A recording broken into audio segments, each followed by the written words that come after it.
Let's do it. Goodness.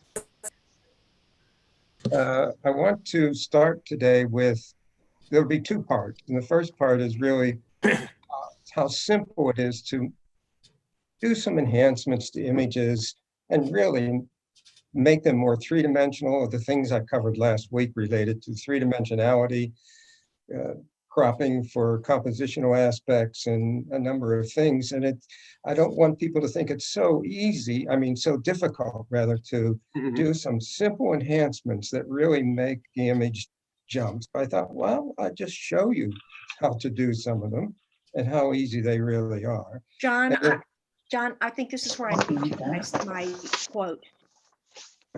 My quote, my saying. Did you hear yes, me? yes, Photography is so easy until you know it, until you learn it. yeah, right. That's true. Yes. A little knowledge is dangerous. Well, some of what I will show as the images that I'll work on are a result of knowing how to use the histogram. And when you first are in a situation where you have a range of light contrast, and what do you do and how do you know that and how do you get a good exposure, and all that will come as part two. But related to the images that I'll work on, first one, for example, is Yosemite, one I shot there. And you'll see, oh, geez, that's sort of flat. Well, let me show you how easy it really is to do something to it. And a lot of times somebody thinks I'm doing some very sophisticated things to just change an image. And that's not the case. You see my shot of Yosemite. Yeah. Okay. And a lot of the times, the first thing I'm doing with an image when I come up, oh, and it looks flat because the exposure was so that I could get the detail in all these trees in the background here. I wanted detail. One of the things from the Ansel Adams book was shadows should have detail unless the mind thinks it should not be there. And his example was, if you look into the front of a mine shaft, it's just pure black. When you look into the shadows of trees or whatever, you should see detail. And when you look into the highlights, like up in the sky, and those white cloud areas, you should have detail. So when you are exposing for something like this, and this is not a high contrast situation, this is really a soft light overall, you should be able to have detail everywhere. Well, when you do that and you expose properly and you get in a shot like this, it's not three-dimensional, it's flat overall, but you have all the information that you need to do something. And in 90% of the cases, I have an image like this, take it into Adobe Camera Raw. So up to filter, Camera Raw filter. And Camera Raw has now provided more and more and more very effective tools for doing initial enhancements. And the first thing I start with is the basic tab over on the right-hand side, basic. And when I have a sky, which I have here, I will first go to the dehaze slider and move it to the right and look at the more three-dimensionality just by doing that. I'll go back to here and just moving that up here. And it takes some of the haze out of the foreground also. The next thing I usually do, step two, is to open the shadows a little bit. So I go to the shadow slider, those a little bit more so you see the details there. Then come down and do clarity, which sharpens the image. If I have rocks and things, I then do texture, and it adds some texture to the image. I will come down on to effects, and it has a vignette slider.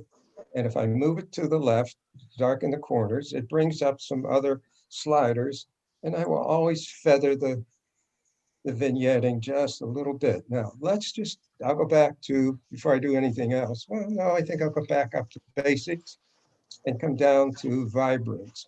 And the difference between vibrance and saturation, vibrance, when you move it to the right, will saturate less saturated colors.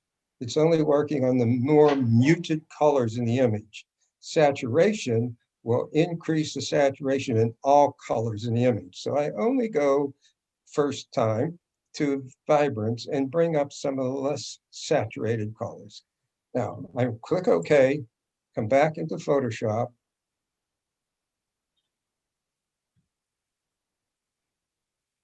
I go to history.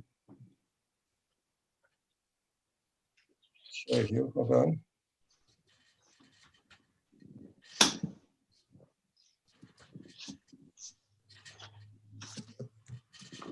There's before, and all we've done so far is into Adobe Camera Raw. Look at the difference, the three-dimensionality of that image now from where it was.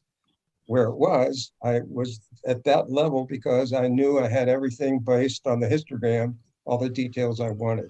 So now I'm at this level. Next thing I usually do is take the burn tool and darken some of the highlight areas on midtones. So up at the top in the options bar, I have it as midtones.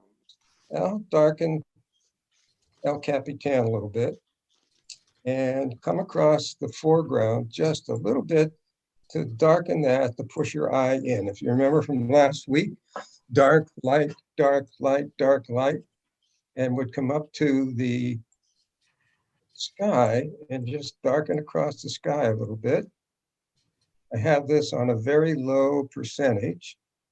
It is, I'll move this around so I can see this. 25% exposure, and I do it a little bit at a time. Now let's look at this image.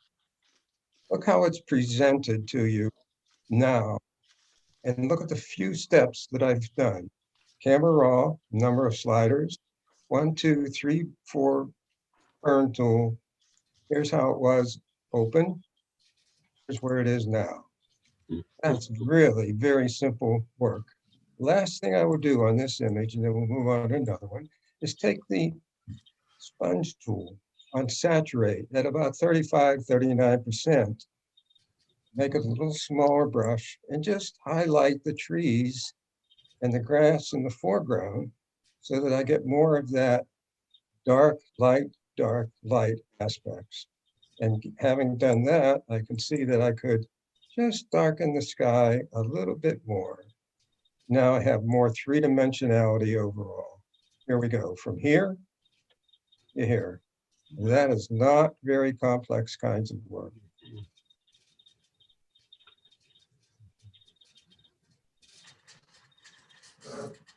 Let's do this one. Everybody who knows me well that I'm not going to keep this in this format because I will flip it horizontally. Because as your eye comes in from the left, the water is bringing you down and out the right-hand corner. So if I do nothing more on this image, it certainly would be to rotate it horizontally. Now you come in from the left and you're looking up the stream, you see all these things here. Let's take it into Adobe Camera Raw.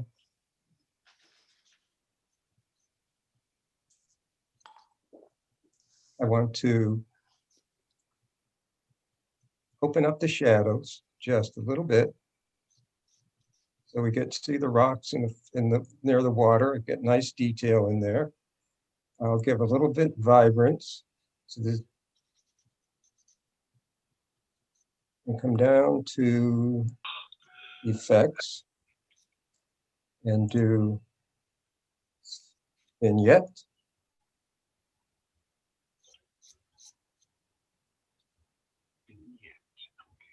Say okay. John, do you vignette most of your pictures? I do. For the reason that I talked about last week of how do I force the viewer to see exactly where I want them to see, so that when the first time the image hits the screen, your eye, unknowingly maybe, will go to the lightest area.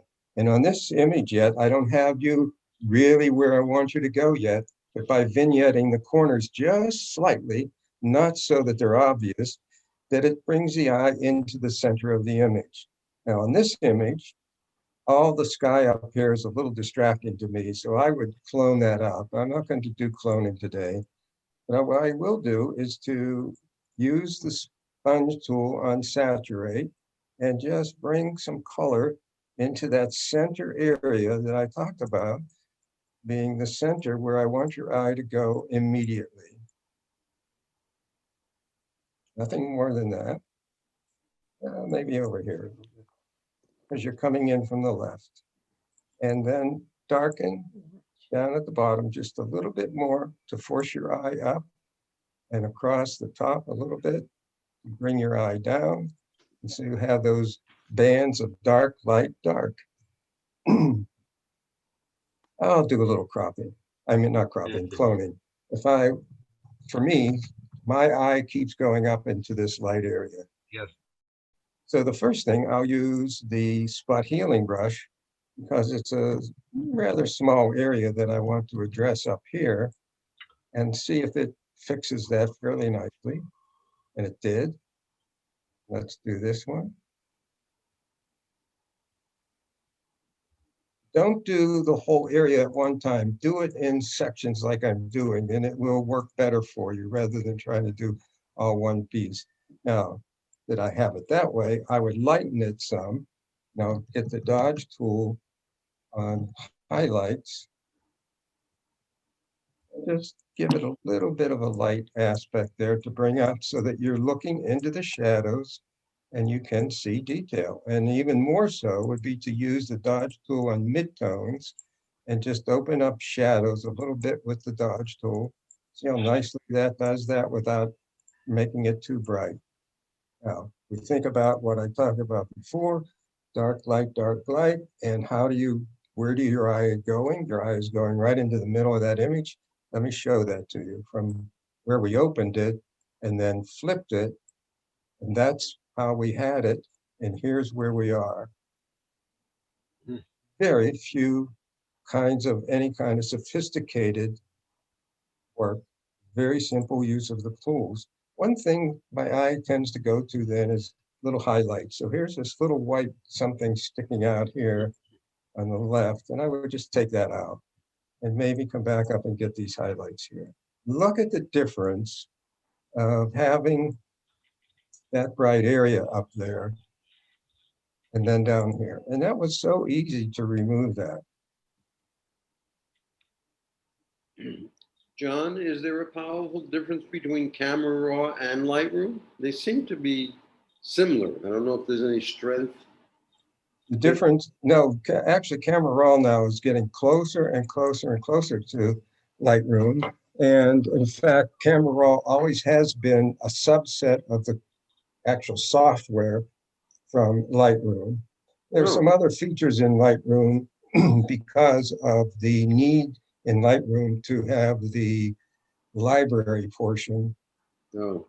And yes, I have Bridge, and we're going to talk about that Tuesday night, but there's a lot more things in Lightroom related to controlling where something is stored more than in relation to doing enhancements. But yes, everything I did in Adobe Camera Raw, you can do in Lightroom. John, do you ever use the sharpening tool in either Lightroom or Camera Raw? And if so, at what point in your workflow? Yes, good question. This is Rebecca, by the way. Hey, Rebecca. Good. I can answer that. Let me get an image first. This one will be interesting. Yeah, one more thing about Lightroom and Camera Raw. The Lightroom has history, and then you can go back and forth in the history a lot better in Lightroom than you can in Camera. That's true. Yes. Yes, that's true. I was surprised that you said that Camera Raw is catching up to Lightroom. I thought it was the opposite. I didn't know. No, actually Camera Raw, as I said, is a subset of the software used in Lightroom. And early on, maybe 5 years ago, it was very limited in what you could do. And then as more and more aspects came into Lightroom, they started to add them into Adobe Camera Raw. And in 3 or 4 months ago, when they changed the whole format of Adobe Camera Raw, it's even more so similar to Lightroom. It's things that I showed you, and I'll talk about them when we get there in a minute, very similar in how you would see them and what words are used. Why would Adobe have both? Why not just do it in Lightroom and then bring it into Photoshop? Well, you can have Photoshop as a plugin to Lightroom. Lightroom does not have layers. So in Oh, order to get into the use of layers and masks and things at that level, you you have need to to be in have Photoshop. Photoshop. Yeah, okay. Can we see your histogram on this capture, John, before you start anything? Yes, I can show this to you. There's the histogram, Wow.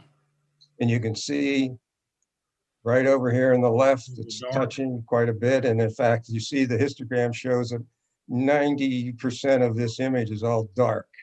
But there are pixels here in this sweep up, and over here there's some blowout over here on the right. You'll learn more of that when I get into the presentation later. But you can see how this is. So right away, when you're exposing, and if you were shooting and exposing for this image, you really would be told right away that you should do an HDR, high dynamic range, an exposure for the shadows, an exposure for the midtones, exposure for the highlights, which will give you the sky, and then merge them all together.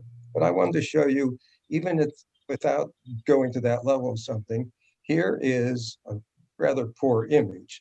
And if we take it into Adobe Camera Raw,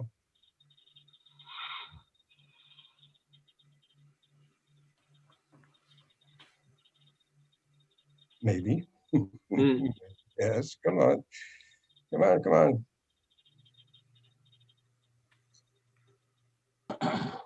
In Adobe Camera Raw, again, basic tab, and open the shadows.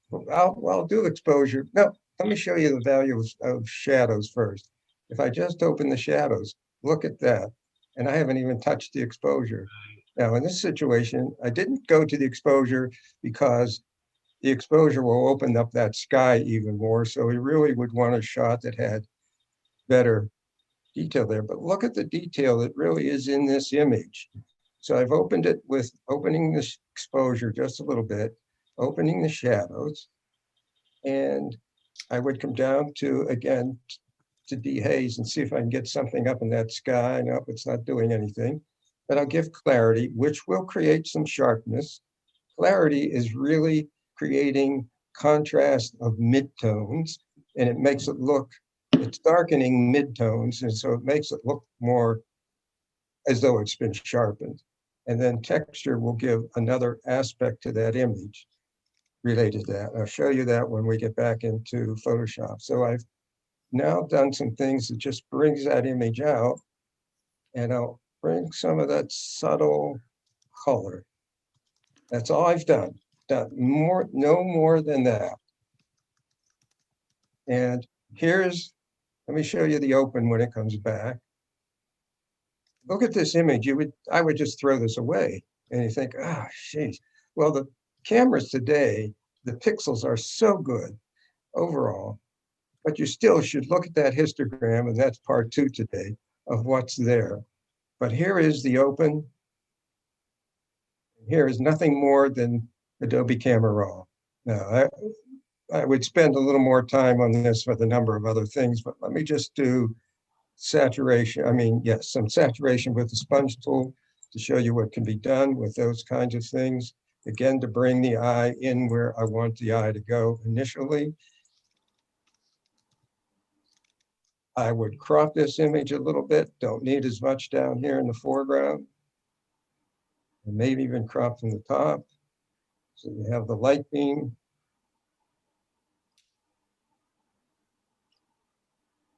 Crop in from the left just a little bit. Simple changes, very simple. I haven't used anything sophisticated to bring your eye in there. I always go back, for me, Ansel just drummed it into my head. It wasn't Ansel as much as his assistant, because I never met Ansel, but I did meet and spend time with John Sexton, who had been his assistant. Dark, light, dark, light. So I'm going to darken just the foreground, darken the upper part, I'll open, I use the sponge tool on midtones to open the area back here a little bit so that you're looking into it nicely in the shadow in the cabin, the front of the cabin there, and this little area back here. So open.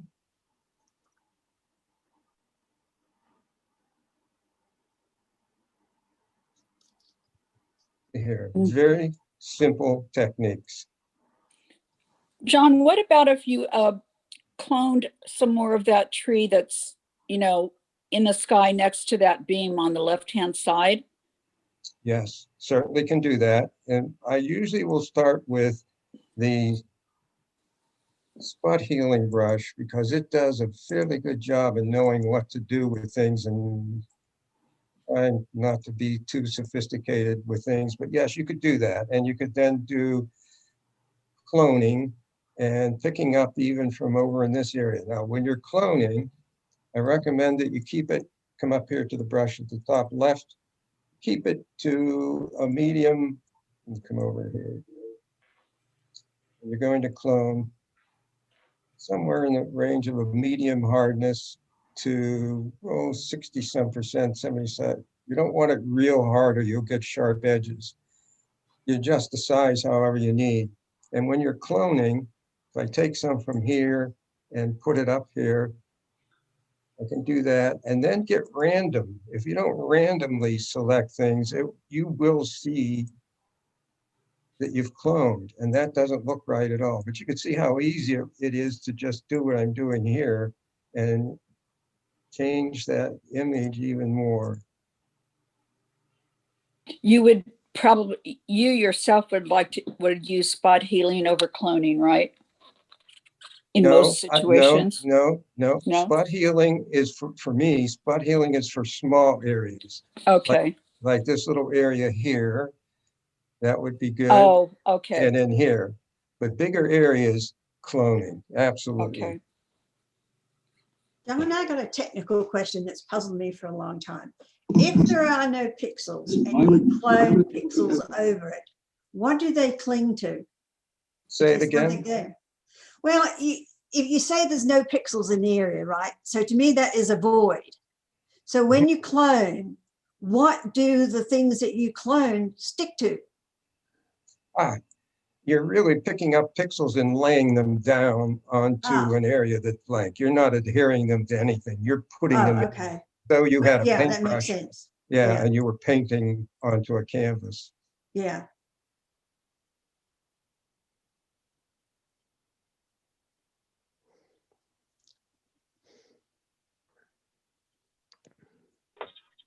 You could have added one of your light rays pointing to that person or the house in that last photo.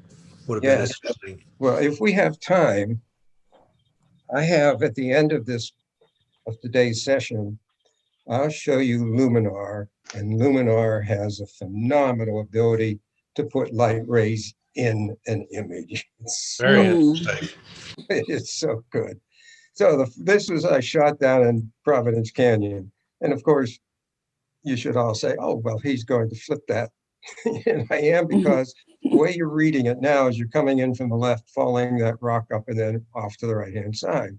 So I will flip it horizontally. Now, when you come in from the left, you're seeing that major rock.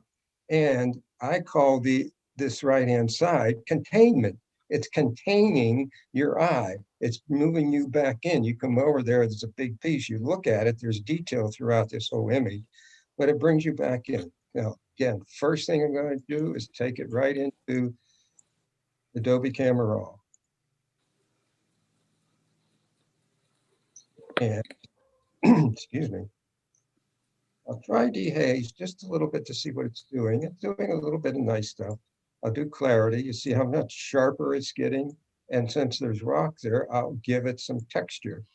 Come down to the vibrance slider, increase the tree colors a little bit, maybe overall increase the colors some. Down to effects, a little bit vignetting, feather the vignetting a little bit. Back up to basics. maybe warm up the image a little bit with the temperature. Say, okay, and of course you can change it to whatever level you like. Look at the difference of just one step in those sliders Wow. to here. Now I come to the aspects of the subtleties of some things related to dodge and burn, because again, the influence of Ansel on me. So I'll take the burn tool and I'll darken some of this foreground area because I want to take you into the middle of this image. So up at the top and on the bottom, and look at the difference now, just with that step of how I'm forcing you to see that rock structure from here to here. Get the sponge tool. Come over here to get some of this color in here. Now it's just a matter of what preference do you have or what colors? Oh, I happen to like saturations. So often somebody will say, well, that's too saturated. That's fine. That's how you like to see it, your level. And yeah, do mine. The other thing that wrong tool, when I get the burn tool, let's darken that rock just a little bit more here. Give it structure. And the other thing I do with the burn tool at times is change it from midtones to shadows. And what that means is it will darken only the darkest pixels.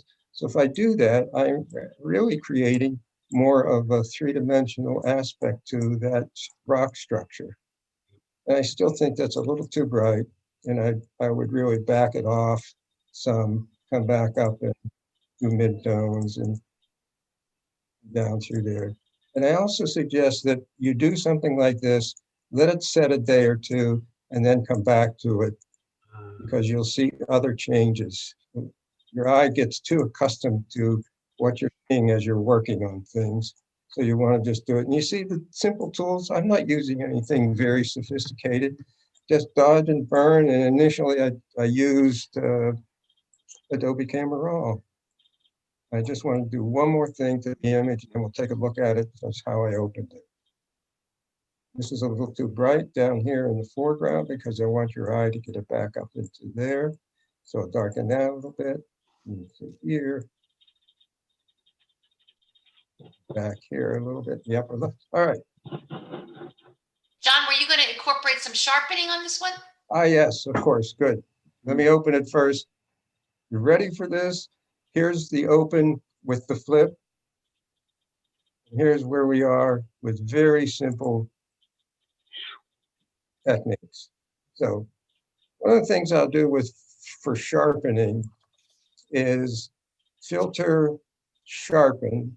And I have found that the best one to use is Smart Sharpen, because it gives me radiance, reduced noise, radius. I can say what width of a pixel did I want to adjust? 1.5 is about the best.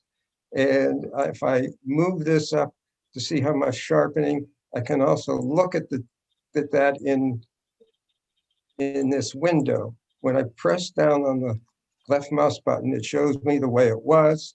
When I let go, it shows me how much sharpening it made, so I can see what it's doing, and then I can adjust it, say, oh, okay, that looks a little better. Because if I go too far with the sharpening, in this image, it's not too bad because I have a lot of pixels. And in fact, I'm working on JPEGs so that you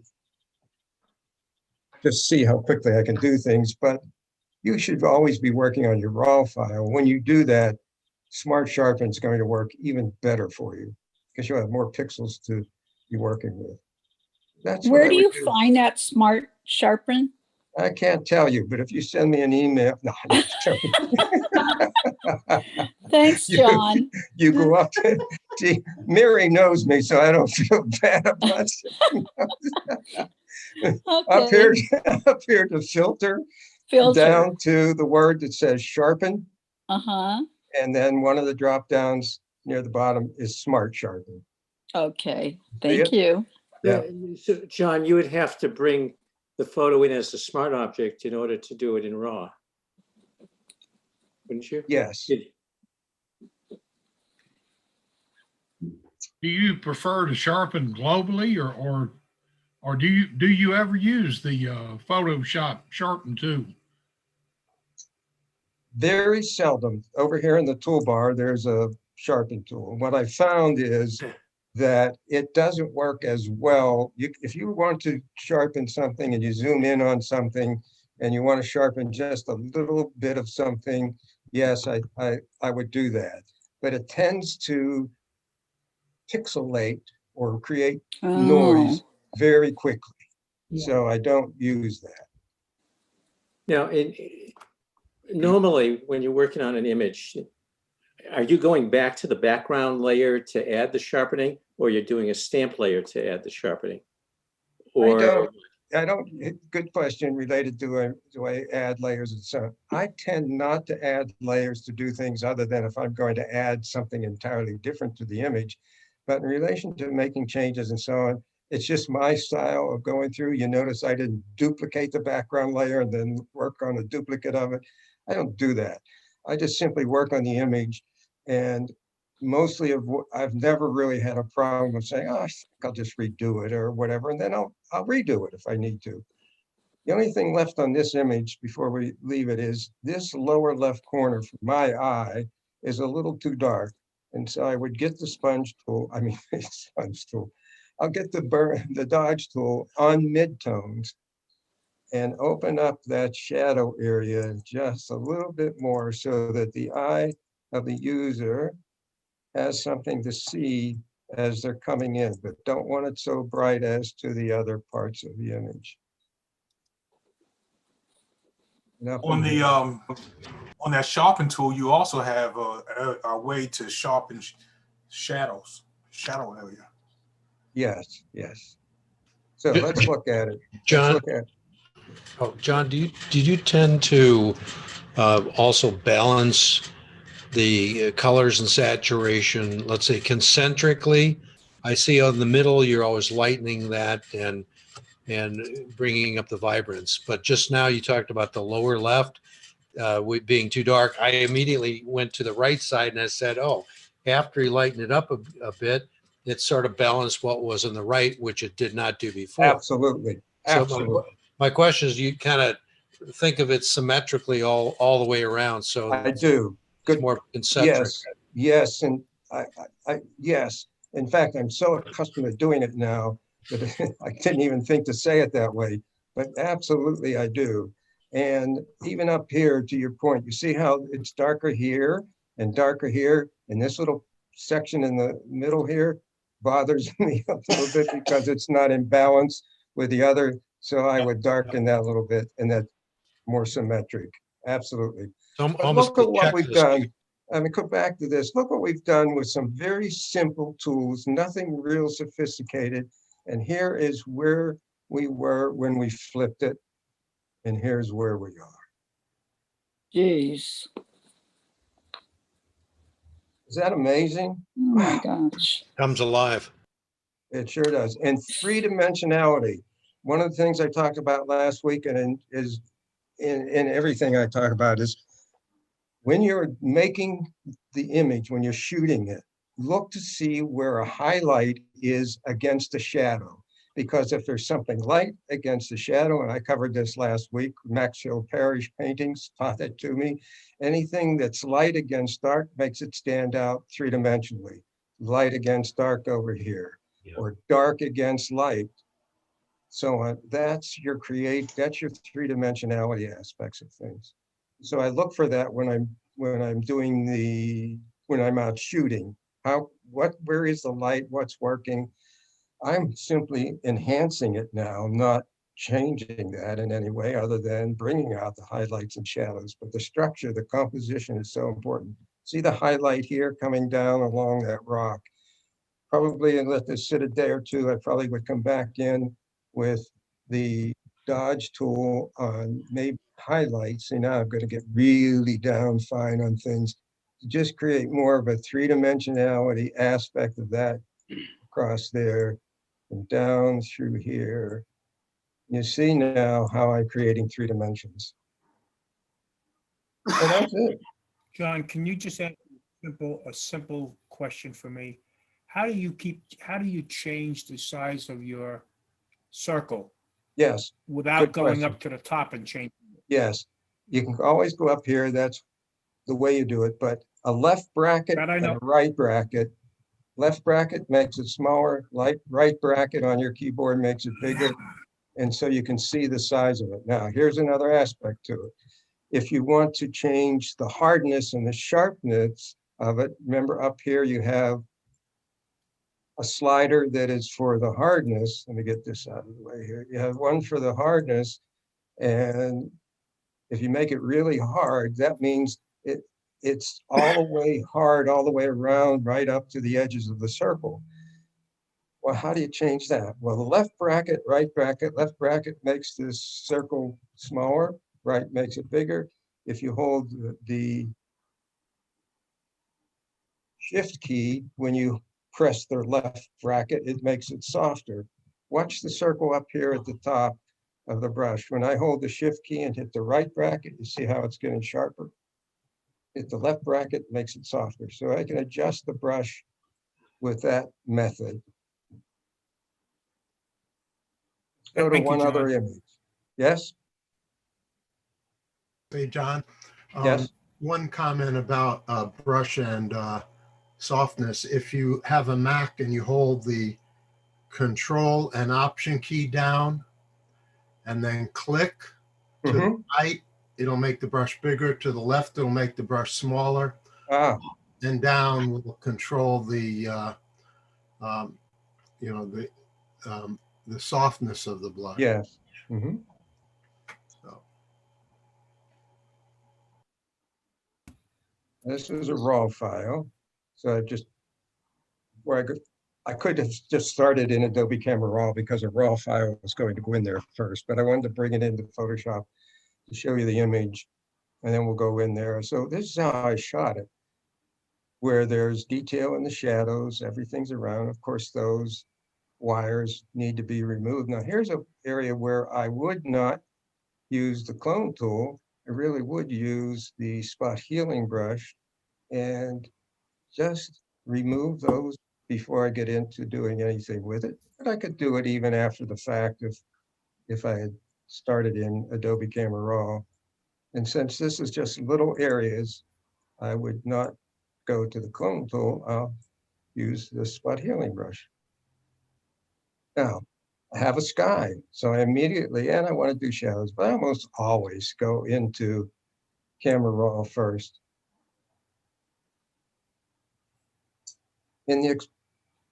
Here I have a sky, so I will use the dehaze slider. That brings it in very nicely. Open up the shadows just a little bit more. Increase the vibrance. Get some nice color in here. Clarity, texture. And those add darkness to the shadows, so open up the shadows just a little bit more. Do the vignetting.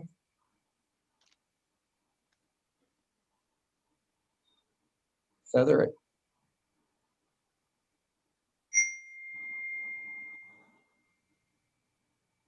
From there to there. And I haven't done much more than that. Now, in here, I'm simply going to use the three tools again, the dodge, burn, and the sponge. So I'll use the dodge tool.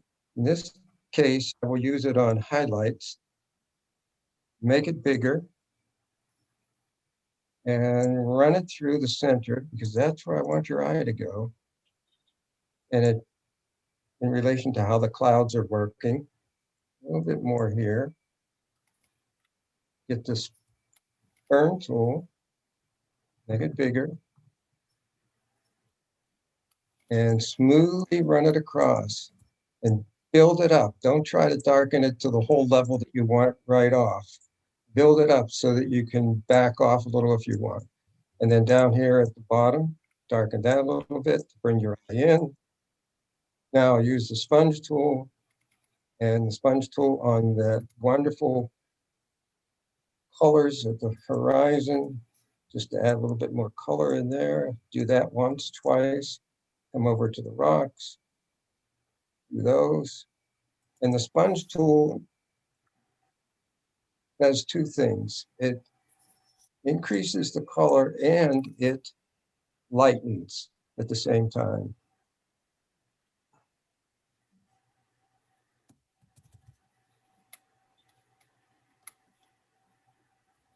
So, then do anything sophisticated in relation to techniques. And here's where it is, from open to here. Now, where's your eye go immediately? Right here. Where's the three-dimensionality? Dark against light, dark against light, dark against somewhat light, light against the dark area here. In this case, I wasn't going to do this today, but I'm going to. In this image, I would do my technique that I designed called scrunch and whoop, and just scrunch down the sky a little bit. And that's in my volume 8, by the way, and then crop.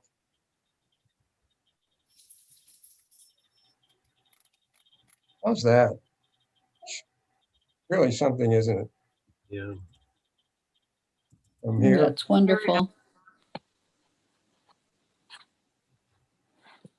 So the most important thing is that I was using the histogram on my camera, know that I had all the detail I needed. So that I go from there to here. Mm. All right, we need to get into histogram. Let me do this.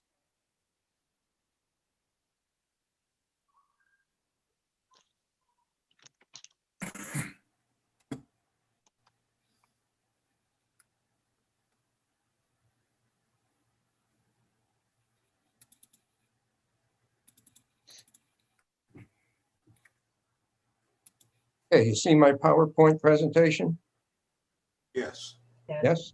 Okay, good.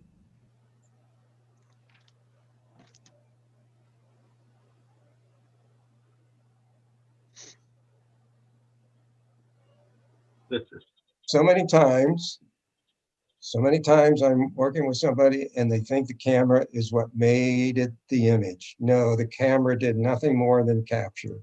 I remember last week, I covered the 3 major components of a quality image: the instant impact, the excellent composition.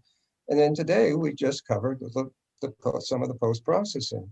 The most important part is making sure that you capture the pixels that you really need and want in order to do what we did. So if you break down all the things that we photograph, nature, architecture, landscape, portrait, we have what I call the craft of photography, which is the composition when you're there, forming the image correctly, compositionally wise, exposure, which is the histogram, made up of your aperture, your shutter speed, and your ISO, and the metering, which relates to the histogram.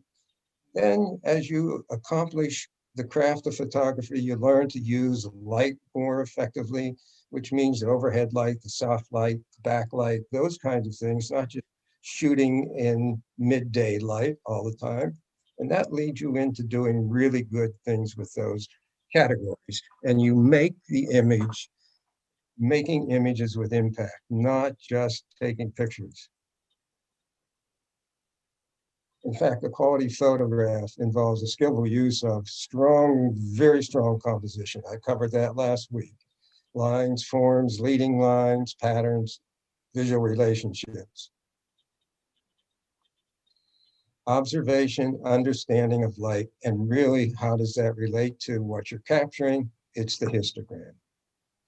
When I was doing large format, I had a handheld 1-degree spot meter that I would measure the shadows, measure the highlights, and we'll get into this more in a minute, in order to know what the contrast range was of the scene and would my film hold that detail. And if not, I had to think of a different way to capture the image. Well, with digital, a different way is to do an HDR. But here's the histogram. And if you look at the histogram in your camera while you're thinking of exposing, and boy, it was wonderful when the newer cameras came out with a live histogram. When you're pointing your camera at the scene, the histogram is showing you exactly what you're capturing. When you start changing the aperture or the shutter speed, the histogram is changing with you and showing you whether or not you have highlights in the detail in the highlights and detail in the blacks. But here's what a histogram is. Left side is pure black, right side is pure white. And then there are a number of pixels in between. And so 0 to 255, which means there are 256 readings of pixels. And that's because of how computers generate information internally. It has nothing to do with your camera. And the intensity of the light at any one point from along that axis or along that horizontal line, any one point, how much light is being reflected from there is all that that means. The most important part is it doesn't matter what the shape is of that histogram. What's important is that you have some room on the right and some room on the left, or if it's just touching the left and just touching the right, it's okay. I get very sensitive to it touching the right because highlights just jump out. Something's a little dark and you can't see into it isn't as tough, but having just pure white bothers me. Do you try to expose to the right as much as you can? Yes, that's the next, good, you beat me to it. In the digital world, pixels captured into the left side of the histogram, the darker area, when you try to lighten them up, they can get noisy very quickly. So if you have room to the right where that red circle is, then open up your exposure. And often when I've been out on workshops and I'm telling somebody this, they'll say, yeah, but look at it. And they want me to look at the back of their camera, and the back of their camera showing the image shows it very bright. Well, that's the back of the camera. You can set that to any level that you want. What you want to know is how does that histogram look?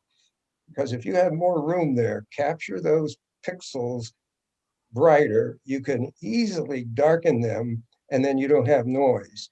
But if you have darker areas and you're lightening you're raising them up in lightness, you'll get noise. So if you have room like this shows you, then open up your exposure and do another shot. Shadows with detail not blocked up because it's not touching the left side at all.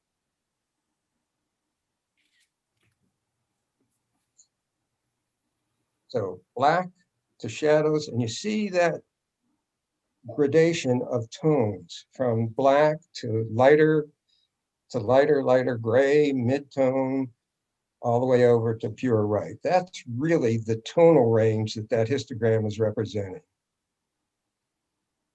In fact, if you look at it this way, those pixels in that little quadrant to the left, very dark pixels, you lighten those up. Yes, you can lighten them up as I did in some of those images that you saw me using the dodge tool on midtones. But if you go too far, you'll get noise. And then it's dark tones, medium, 18% gray is medium amount of light reflected is 18% reflection. That's a medium gray, then light and very light. Now that's what the histogram means. So you want to know whether or not you have pure white areas, no detail. That spike on the right tells you that. Manual control.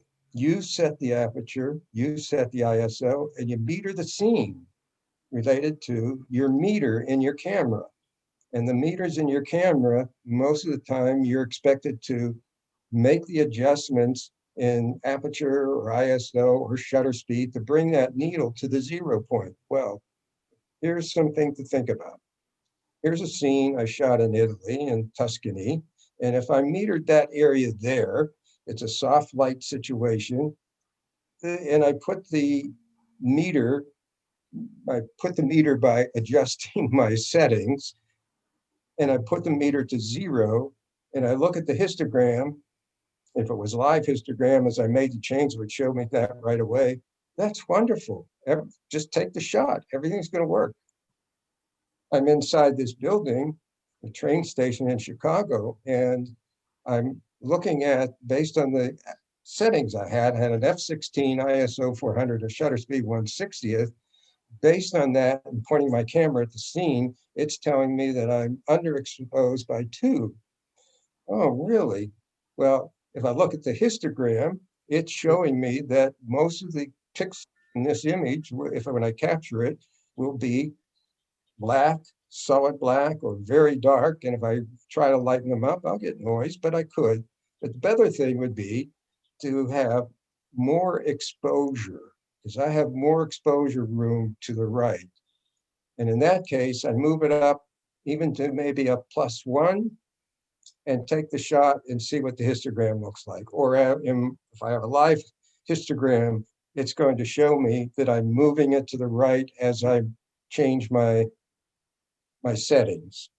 Now I will change the shutter speed, not the ISO, unless I'm hand holding.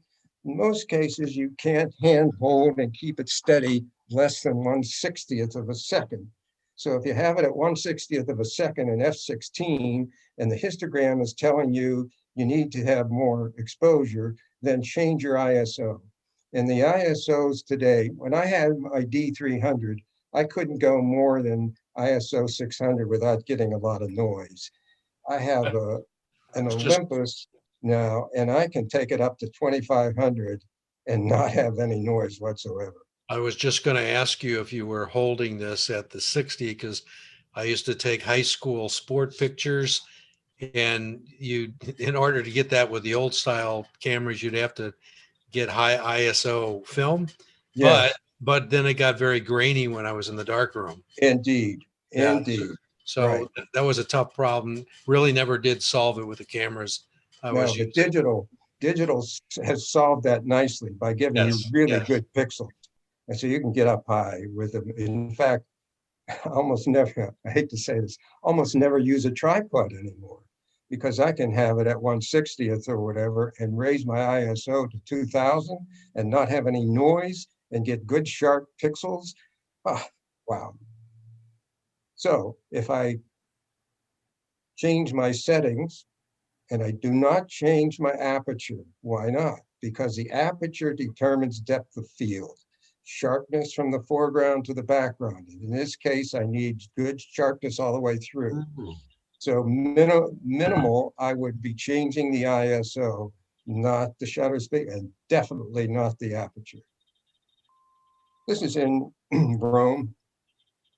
I have those settings. Based on those settings, my meter says, oh, you're underexposed.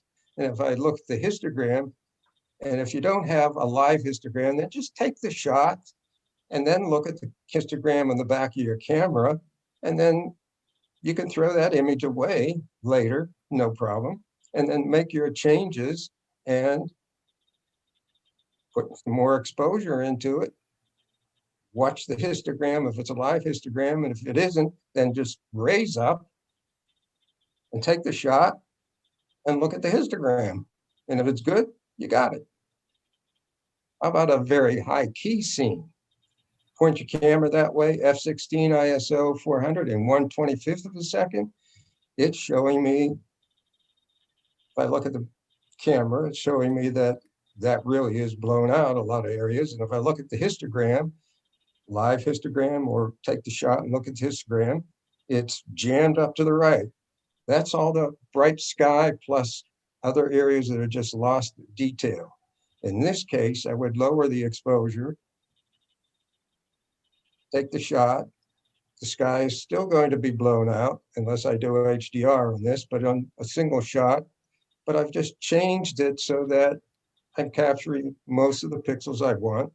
And I can see the histogram saying you have some blown out areas in that sky.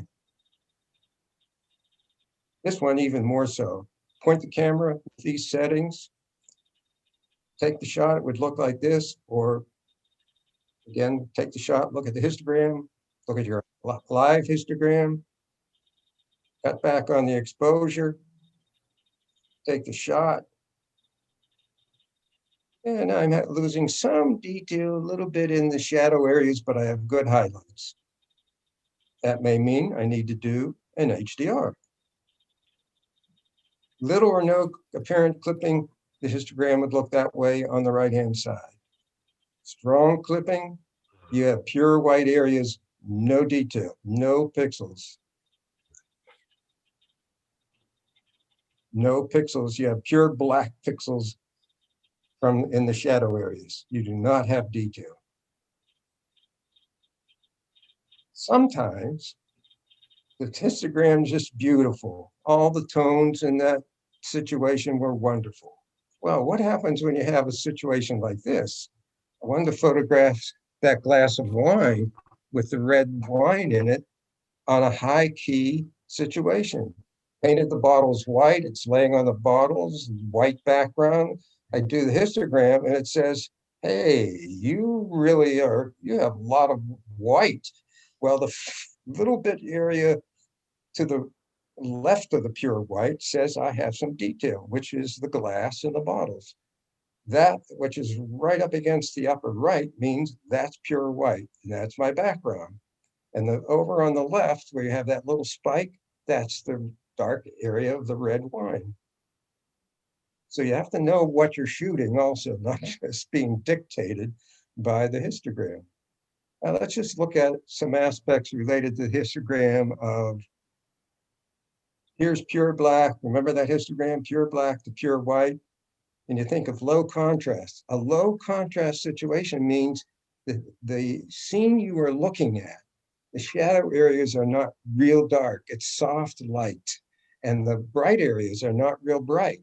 In that case, you could put your exposure right in the middle, but based on digital, it would be better to certainly not put it, it's not better to put it in this area because you'll certainly have all the detail you need, but the lower dark areas, in order to lighten them, will have noise.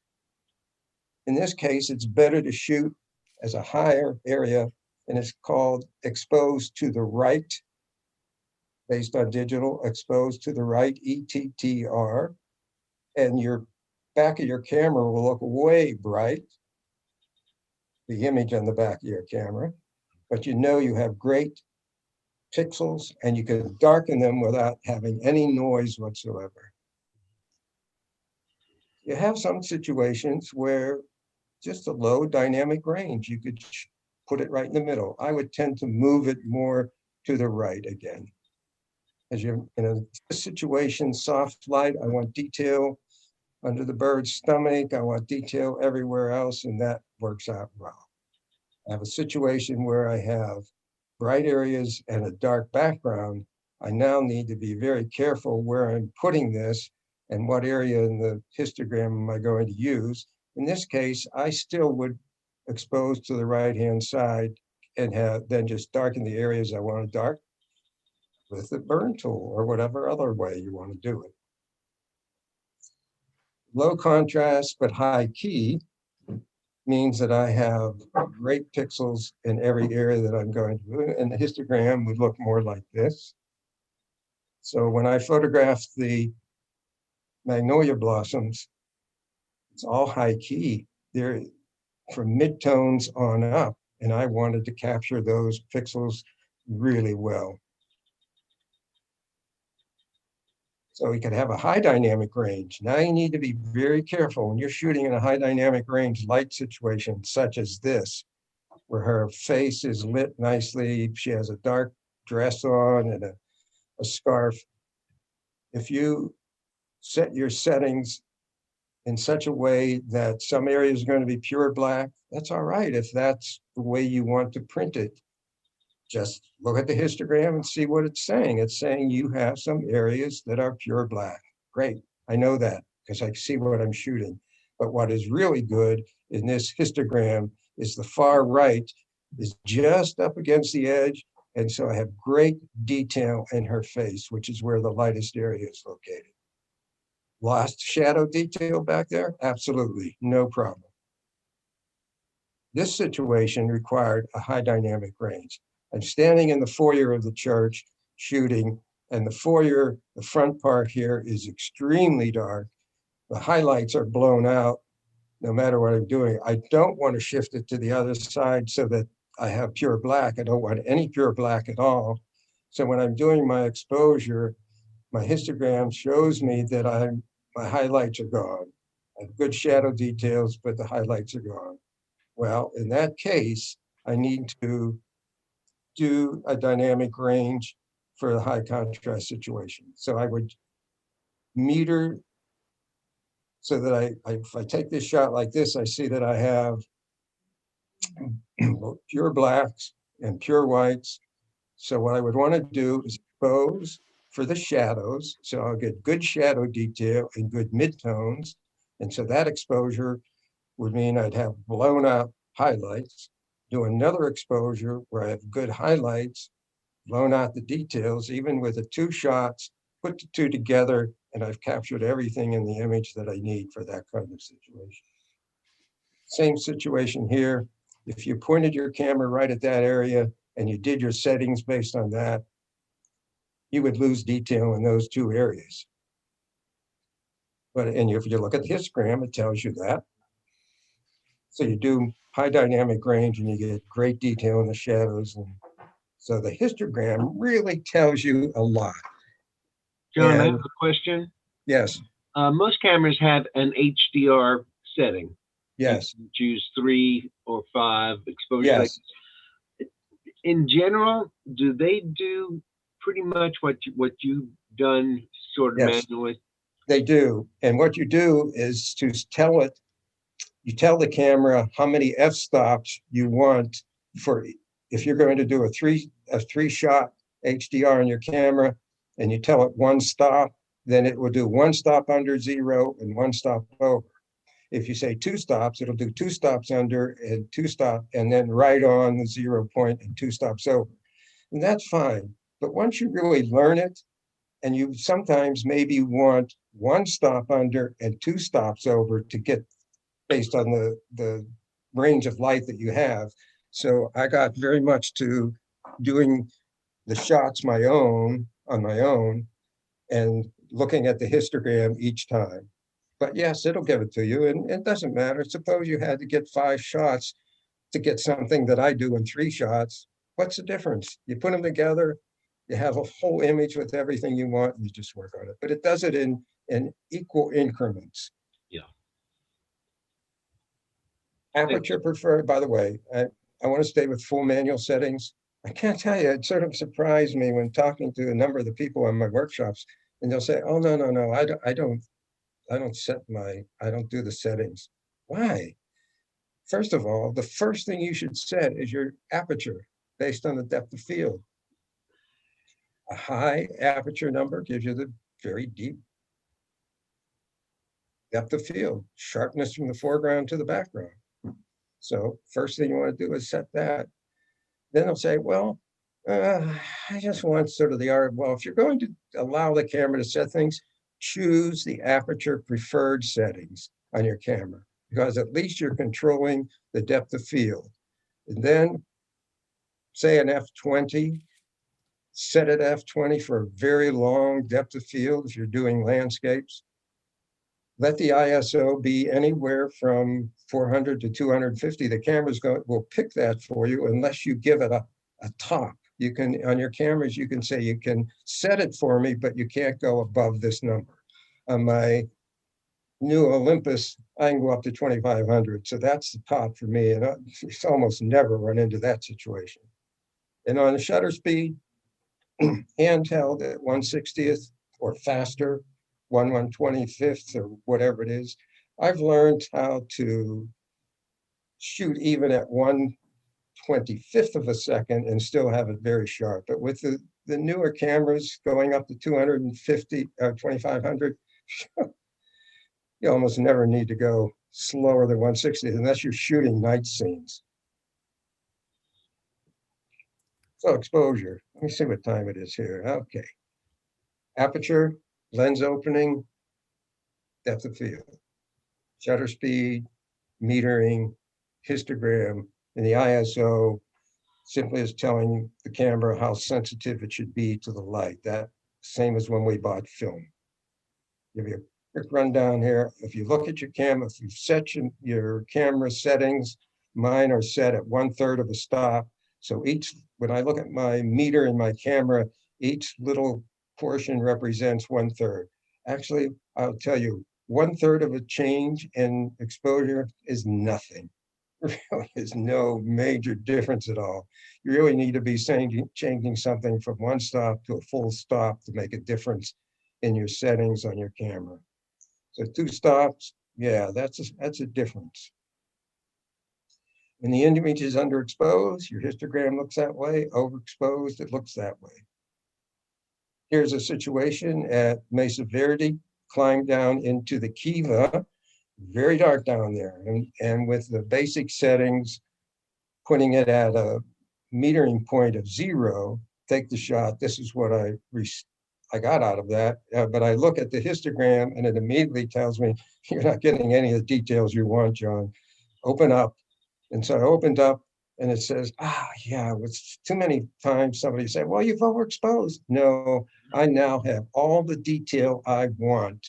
I'm at 2 stops over in order to lighten everything that's in there so that I could, and I look at the histogram, so that I could then do the post-processing that we did today and have that image really look the way my mind saw it.